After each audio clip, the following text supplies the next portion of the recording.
비어있는 무덤. 경주에는 황남동이라는 동네가 있습니다.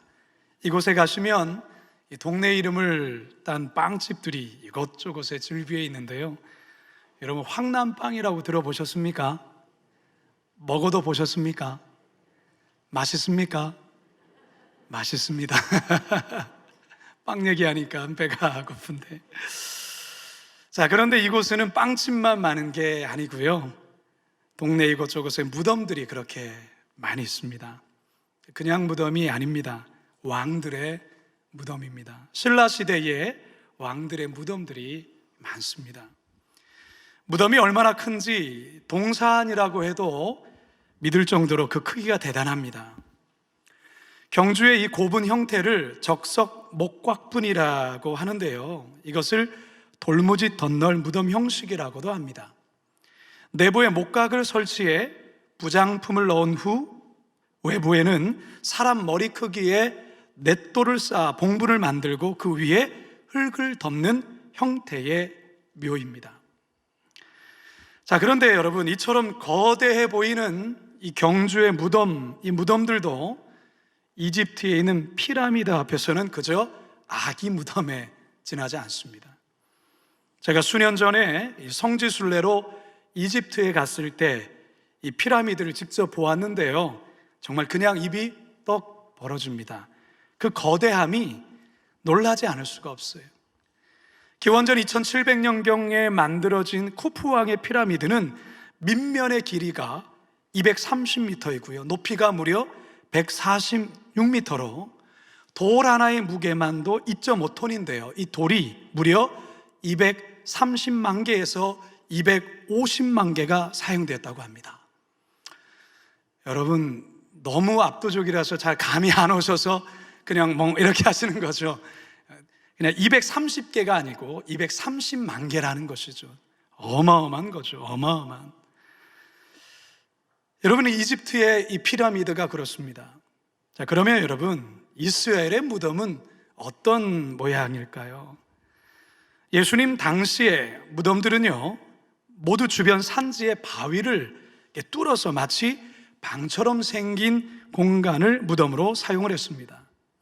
평민들은 자연 동굴 그대로를 또 여러 사람들의 시신을 놓는 그렇게 사용했고요, 재력이 있는 이들은 석회암굴을 파내고 다듬어서 자신들의 가족묘로만 그렇게 사용을 했습니다. 그리고 둥그런 커다란 돌로 입구를 막는 그런 형태의 묘입니다.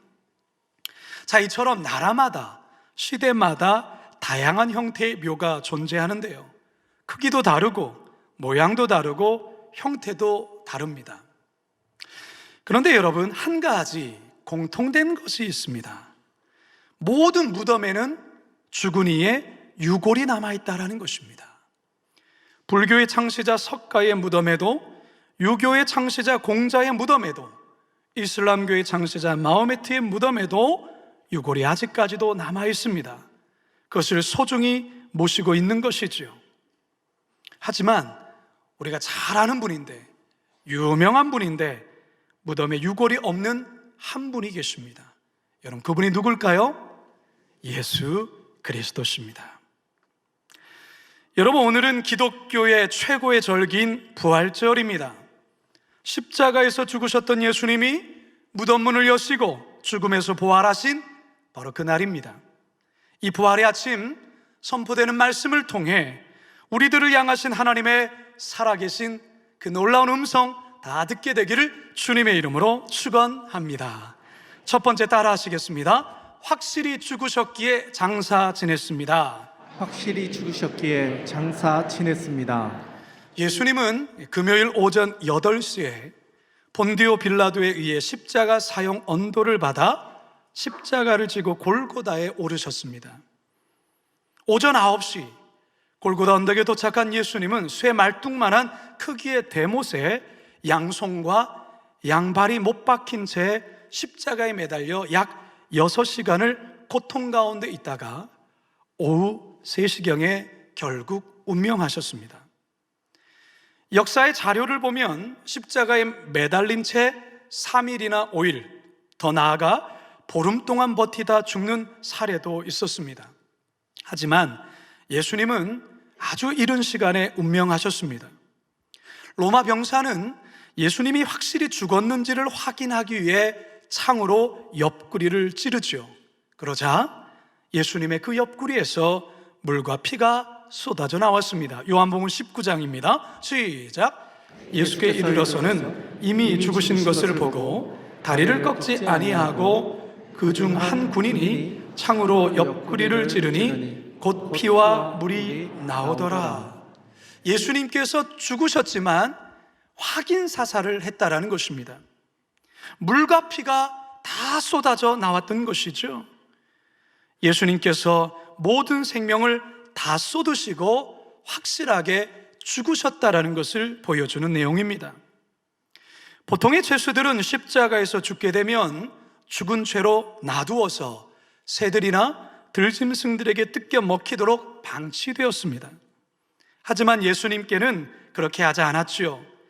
예수님의 시신은 그날 바로 수습되어 장사를 지내게 되었는데요, 이 일을 적극적으로 앞장서서 진행한 사람이 누구냐면 아리마대 사람 요셉이었습니다. 이 아리마대 요셉은 사내들인 공회원, 오늘날로 말하면 국회의원이었습니다. 정치인이었습니다. 그는 정치인이면서도 하나님 나라를 기다린, 그리고 아주 경건한 사람이었습니다. 그가 빌라도에게 가서 예수님의 시신을 요구하고 장례를 진행할 수 있도록 요청했던 것이죠. 누가복음 23장입니다. 시작. 그가 빌라도에게 가서 예수의 시체를 달라 하여 이를 내려 세마포로 싸고 아직 사람을 장사한 일이 없는 바위에 판 무덤에 넣어두니, 이렇게 해서 예수님의 장례가 진행될 수 있었던 것입니다. 한편 팔레스타인의 기후는, 날씨는 매우 덥고 습합니다. 때문에 죽은 시신의 부패가 빨리 진행이 되었어요. 그래서 막달라 마리아를 비롯해 몇몇 여인들은 예수님 시신에 향료를 발라드림으로 그 부패를 지연시키고 예수님에 대한 사랑과 존경을 표현하고 싶었습니다. 그런데 안식일이 겹치는 것이죠. 안식일에는 그 어떤 것도 할 수 없었기 때문에 여인들은 일요일이 오기만을 기다렸습니다. 결국 안식일이 지난 동이 트자 여인들은 무덤을 향해 나아갑니다. 오늘 본문 1절과 2절입니다. 시작. 안식일이 지남에 막달라 마리아와 야고보의 어머니 마리아와 또 살로메가 가서 예수께 바르기 위하여 향품을 사다 두었다가 안식 후 첫날 매우 일찍이 해돋을 때에 그 무덤으로 가며. 사랑하는 성도 여러분, 우리는 예수님의 죽음과 그를 장사 지내는 이 모든 일련의 과정을 지켜보면서 한 인간의 인생 가운데 겪게 되는 모든 과정을 우리 예수님도 친히 겪고 있다는 것을 우리는 알게 됩니다. 그렇습니다. 하나님의 아들이신 예수님도 우리와 똑같은 인간으로 이 땅에 태어나 우리와 똑같은 인간으로 사시다가 또한 죽으셨고 장사까지 지내셨던 것입니다. 그렇다면 여러분, 왜 예수님이 우리와 똑같은 이런 삶과 죽음과 그리고 장사 지내는 이 모든 과정을 겪으셔야만 했을까요? 그 이유가 무엇입니까? 그것은 바로 이곳에 앉아있는 저와 여러분을 위한 바로 하나님의 일이었다라는 것입니다. 여러분, 어느 누구 예외 없이 모든 인간이 죽는 이유가 무엇입니까? 성경은 죄에 대한 하나님의 형벌 때문이라고 그렇게 말씀하고 있습니다. 우리 예수님께서도 죄에 대한 형벌로서 죽임을 당했고 또한 장사까지 지내셨습니다. 물론 예수님의 죽음과 장사 지냄은 예수님 자신의 죄 때문은 아니죠. 저와 여러분, 즉 아담의 불순종으로 인해 멸망당할 모든 인류의 죄에 대한 죽으심이었습니다. 그리고 예수님의 죽으심과 장사 지내심으로 결국 우리에게 새로운 생명이 공급될 수 있었던 것입니다. 따라서 예수님의 죽음과 장사 지냄은 곧 우리에게 주어질 영원한 생명에 대한 그분의 마땅한 대가 지불이었던 것입니다. 다시 말해 부활로 나아가기 위해 예수님이 마땅히 거쳐야 되는 과정이었다라는 것입니다. 그래서 사도 바울은 이에 대해 이렇게 설명을 합니다. 로마서 5장 17절입니다. 시작. 한 사람이 범죄로 말미암아 사망이 그 한 사람으로 통하여 왕노릇하였은즉 더욱 은혜와 의의 선물을 넘치게 받는 자들은 한 분 예수 그리스도를 통하여 생명 안에서 왕노릇하리로다. 아멘. 지난 우리는 2년 2개월 동안 코로나의 시간을 지금까지도 지내고 있습니다. 2년 2개월 동안 코로나로 인해 많은 사람들이 죽었어요. 어제까지 전 세계적으로 코로나 누적 사망자 수를 보니까 6,214만 명이었어요. 어마어마한 수가 2년 2개월 코로나로 인해서 사망하게 됐어요. 우리나라만도 현재까지 약 2만 명의 사람이 코로나로 사망했습니다. 우리 성도들 가족 중에도 코로나로 인해 여러 많은 분들이 세상을 떠났고요. 저의 장모님도 그 중에 한 사람이기도 합니다. 그래서 많은 성도들이 코로나로 인해서 가족을 잃음으로 인하여 슬퍼하고 애통했던 것이죠. 이처럼 죽음은 누구나 예외 없이 우리 모두에게 해당되는 것입니다. 하지만 우리 예수님께서 죽으시고 장사 지냄으로 말미암아 모두가 끝이라 여겼던 죽음, 그 죽음이 끝이 아닌 새로운 세계로의 시작임을 예수님께서 몸소 겪으시며 몸소 증명해 주셨다, 그 말입니다. 우리 예수님 무덤 안에서 부활을 준비하셨습니다. 우리 예수님 천국에서의 새로운 삶을 준비하셨다, 그 말인 것입니다. 성도 여러분, 우리가 반드시 기억해야 될 것이 있습니다. 그것이 무엇입니까? 우리도 반드시 죽는다라는 것입니다. 모두가 죽습니다. 하지만 죽음이 끝이 아닙니다. 우리의 육신은 죽어 장사를 지내지만 우리의 영혼은 이제 새로운 부활의 세계로 나아가게 되는 것입니다. 여러분, 부활하려면 반드시 죽어야 합니다. 죽지 않고서는 부활할 수 없습니다. 우리의 영도 마찬가지예요. 새롭게 거듭나기 위해서는 우리의 옛 자아가 죽어야 합니다. 바라기는 예수님의 확실한 죽으심이 바로 저와 여러분을 향한 영원한 부활로의 초청임을 깨닫고 주님께 깊이 감사하시는 이 부활절 아침 되기를 주님의 이름으로 축원합니다. 두 번째 따라 하시겠습니다. 죽었던 예수님이 살아나셨습니다. 죽었던 예수님이 살아나셨습니다. 예수님의 시신에 향품을 바르려고 무덤으로 향하던 이 여인들 마음에는 몇 가지 근심이 있었습니다. 첫 번째는 분명히 무덤 앞을 지키는 이 성전 경비병들이 삼엄하게 무덤을 지키고 있을 텐데 과연 예수님의 시신에 향품 바르는 것을 허락해 줄까에 대한 염려였습니다. 마태복음 27장 66절 함께 읽습니다. 시작. 그들이 경비병과 함께 가서 돌을 임봉하고 무덤을 굳게 지키니라. 이렇게 무덤을 굳게 지키는 경비병들이 있었다라는 것이죠.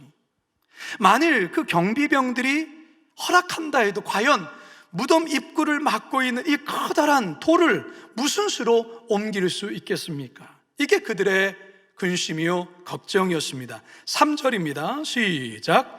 서로 말하되 누가 우리를 위하여 무덤 문에서 돌을 굴려주리요 하더니 사실 이 여인들은 대책 없이 무작정 무덤으로 향한 것이었어요.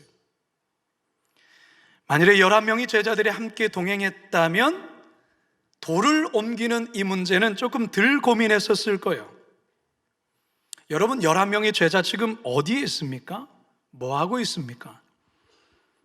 그들은 지금 몸을 사리며 숨어 있습니다. 자칫 종교 지도자들의 심기를 건드렸다간 자신도 어떻게 될지 모른다는 그 두려움에 숨어 있는 것이죠. 하지만 이 여인들 겁도 없이 예수님의 무덤으로 향품을 들고 가고 있습니다. 이 여인들 왜 이러는 것입니까? 정말로 이들이 겁이 없어서 그러는 걸까요? 아니에요. 이들도 겁나요. 두려워요.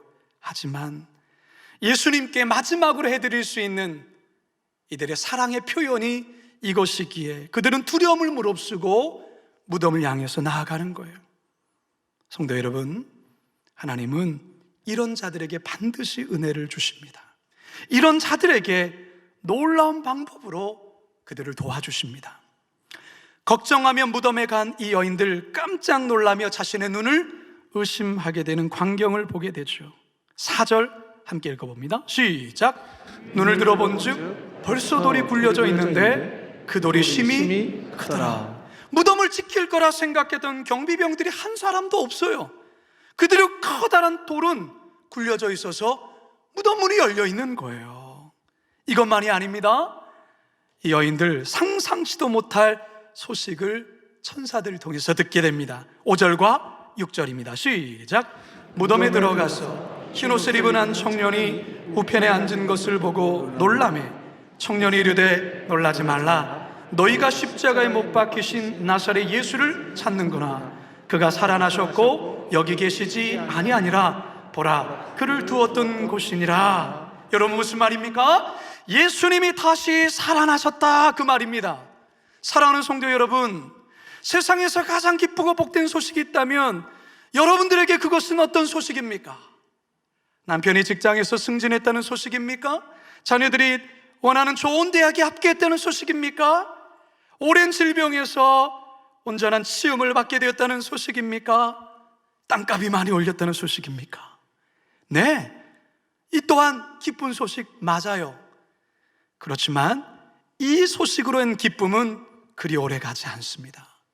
그러나 예수님이 죽음에서 다시 살아나셨다, 예수님이 부활하셨다, 그래서 우리도 죽지만 우리도 부활할 수 있다라는 이 소식이 우리에게는 가장 큰 기쁨의 소식이요, 천국에까지 계속 이어지는 복된 소식이 아니면 무엇이겠습니까? 할렐루야. 사실 이 소식을 처음 들었던 여인들, 이 말의 뜻이 무엇인지를 깨달지를 못했어요. 그냥 어안이 벙벙한 거예요. 아니, 무서운 거예요. 그래서 이 여인들 무덤 밖으로 뛰쳐나가고 그리고 아무 말도 하지를 못합니다. 8절 함께 읽습니다. 시작. 여자들이 몹시 놀라 떨며 나와 무덤에서 도망하고 무서워하여 아무에게 아무 말도 하지 못하더라. 그런데 여러분, 이들이 곧 정신을 차리고 지금 자신들이 들은 소식이 예수님께서 부활했다라는 소식, 그리고 예수님이 무덤에 계시지 않고 빈 무덤인 이유는 예수님이 부활하셨다라는 증거라는 것을 깨닫게 되면서 그 마음에 차오르는 기쁨으로 제자들에게 이 부활의 소식을 전하게 됩니다. 하지만 제자들이 여인들을 바라보면서 헛것봤네, 헛것봤어, 이렇게 바라보는 거예요. 뭔가 좀 정신이 이상해졌구나, 이상한 헛것 보고 왔구나, 이렇게 생각하며 믿으려 하지 않았다라는 거예요. 성도 여러분, 오늘날에도 예수님의 부활 사건을 잘 믿지 못하는 이들이 많습니다. 그 과학적으로, 합리적으로 그게 말이라도 돼? 그러면서 인정하려 하지 않죠. 다른 것을 다 인정하겠지만 예수님의 부활만큼은 잘 못 믿겠어 라는 성도들도 있다라는 거예요. 여러분, 예수님의 부활을 의심한다면, 부활신앙을 믿지 못한다면 우리들의 모든 신앙의 열심과 수고는 하나님과 전혀 상관이 없는 것이 되어버립니다. 우리 기독교가 생명의 종교이며 구원의 종교가 될 수 있는 이유가 어디 있습니까? 예수님의 부활에 있는 거예요. 예수님이 죽었다가 다시 살아나셨으며 지금도 살아 역사하신다는 사실을 우리가 믿기 때문이라는 것입니다. 사랑하는 성도 여러분, 저는 이 시간 여러분들에게 한번 진지하게 질문하고 싶습니다. 여러분은 예수님의 부활 사건을 믿으십니까? 정말이십니까? 여러분은 이후에 죽어서 영원한 천국에서 부활하실 것을 믿습니까? 정말입니까? 아멘. 여러분, 우리는 지난 사순절 동안 예수님의 십자가를 묵상하며 40일의 시간을 보냈습니다. 성전 기도와 더불어 매일마다 복음서를 읽고 함께 기도하고 단속 음식으로 실천도 하고, 특별히 이 한 주간 동안은 고난 주간으로 새벽을 깨우며 은혜의 고난 주간을 보냈어요. 그런데 여러분, 이 모든 것이 무엇을 향한 시간일까요? 십자가 넘어 예수님의 부활을 향한 시간이라는 거예요.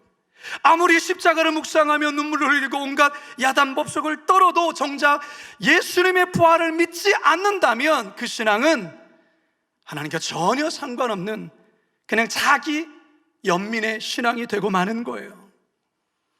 기독교는 십자가 신앙이라는 하나의 기둥과 부활 신앙이라는 또 하나의 기둥으로 완성되는 것입니다. 기독교가 기독교인 이유는 바로 예수님의 부활에 있습니다. 예수님이 부활하셨기에 우리도 부활하는 것이고, 예수님이 부활하여 다시 사셨기에 우리도 부활하여 다시 사는 것입니다. 바라기는 죽었다가 다시 살아나신 예수님의 부활 사건이 나의 사건으로 온전히 믿어지고 고백하며 부활의 삶을 살아가시는 우리 모두가 되길 주님의 이름으로 축원합니다. 아멘. 마지막 세 번째 따라 하시죠. 부활하셨기에 무덤이 비어 있습니다. 부활하셨기에 무덤이 비어 있습니다. 예수님의 무덤이 왜 비어 있다고요? 부활하셨기에 예수님의 무덤이 비어 있어요. 예수님께서 십자가에서 죽으셨지만, 또한 장사 지냈지만 다시 부활하심으로 말미암아 살아나셨다는 확실한 증거가 바로 무덤이 비어 있다라는 것입니다. 불교의 석가도, 유교의 공자도, 이슬람교의 마호메트도, 또한 이 땅에 호령하며 살아갔던 그 대단한 사람들도 그들이 죽어 그들의 유해가 놓여진 그곳을 오늘날 많은 이들이 소중히 여기며 자랑하지만, 우리 그리스도인들은 무엇을 자랑하는 자이냐면 비어있는 무덤을 자랑하는 자들이라는 사실입니다. 왜 그래요? 예수님은 부활하셨기 때문에 그렇습니다. 예루살렘에 가면 예수님의 무덤이라 소개하는 곳에 이런 글귀가 쓰여 있어요. He is not here, for he is risen. 그분은 부활하셨기 때문에 여기 계시지 않는다. 할렐루야. 부활은 기독교의 존재 이유입니다. 부활이 없다면 기독교도 존재할 수 없습니다. 동시에 기독교가 부활의 종교이기에 기독교를 생명의 종교라 하는 것입니다. 나도 살 뿐만 아니라 남도 함께 사는 것입니다.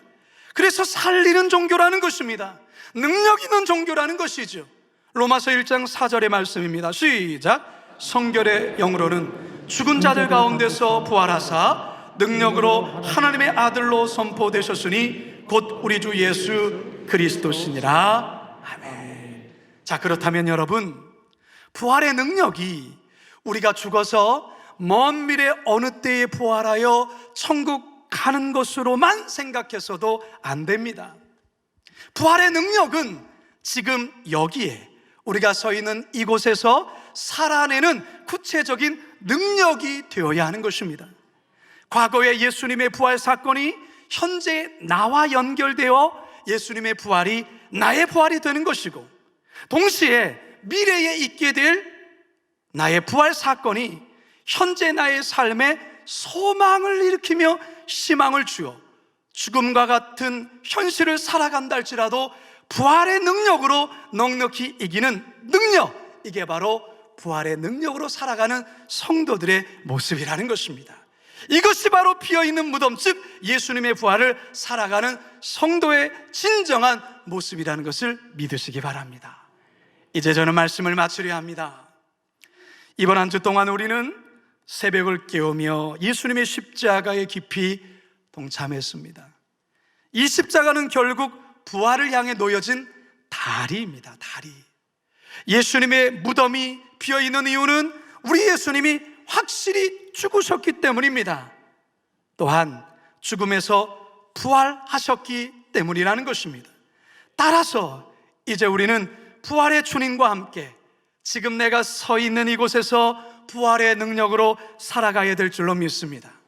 오늘 죽어도 저 천국에서 눈을 뜨며 부활한다라는 이 확신을 갖고 살아가야 될 줄로 믿습니다. 뿐만 아니라 부활의 능력을 입은 자로서 나만이 아니라 남도 살리는 그런 삶을 살아야 될 줄로 믿습니다. 성도 여러분, 예수님의 무덤은 비어 있습니다. 예수님은 부활하셨습니다. 바라기는 부활의 능력으로 코로나의 이 모든 어려움을 넘어서서 믿음으로 남은 인생, 부활의 능력으로 힘차게 살아가기를 주님의 이름으로 축원합니다. 축원합니다. 축원합니다. 오늘은 우리 다 같이 일어나셔서 우리 부활의 기쁨의 찬양으로 오늘 함께 찬양하고 축도로 오늘의 예배를 마치도록 하겠습니다. 주 하나님, 독생자 예수, 함께 힘있게 박수치며 찬양하도록 하겠습니다. 주 하나님, 독생자 예수, 날 위하여 오시었네. 내 모든 죄